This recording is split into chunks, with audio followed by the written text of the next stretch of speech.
Guys আমি আমার grand master টিমমেটকে নিয়ে ম্যাচ স্টার্ট করে দিই এবং আমাদের ওই ম্যাচে খুবই হার্ড লবি পড়ে। তোমরা দেখবে আজকে ফুল ভিডিওর মধ্যে।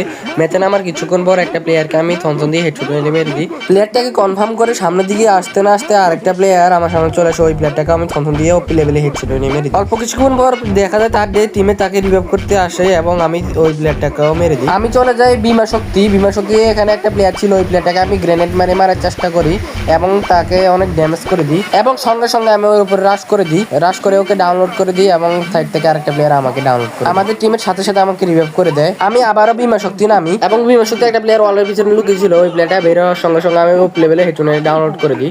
আপলোড করে সামনের দিকে আসতে না আসতে আরেকটা প্লেয়ার আমার সামনে চলে আসে। ওই প্লেয়ারটাকে আমি মেরে দিই এবং আমি গিয়ে আমার টিমমেটদেরকে গিয়ে রিভাইভ করে এদিকে আসতে না আসতে আমার সামনে একটা প্লেয়ার চলে আসে। ওই প্লেয়ারটা আমাকে স্পাইডারম্যান ক্যারেক্টার দিয়ে আটকে দেয় এবং আমাকে মেরে দেয়। আমার টিমের সঙ্গে সঙ্গে গিয়ে আমাকে রিভাইভ করে পাওয়ার পর নামতে আমার সামনে একটা প্লেয়ার চলে আসে। ওই প্লেয়ারটাকে আমি মারার চেষ্টা করি এবং তার উপর থেকে একটা প্লেয়ারকে আমার টিমমেট মেরে দেয়। আমিও ওর টিমমেটকে মেরে দিই। আর প্লেয়ার বেশি ছিল একটা। ওই প্লেয়ারটার উপরে আমি সঙ্গে সঙ্গে রাশ করে দিই এবং তাকে মেরে দিই এবং ফাইনালি আমাদের ভুঁইয়াটা হয়ে যায়। এরকম ভিডিও দেখতে চাইলে লাইক করো, চ্যানেলটা সাবস্ক্রাইব করে দাও।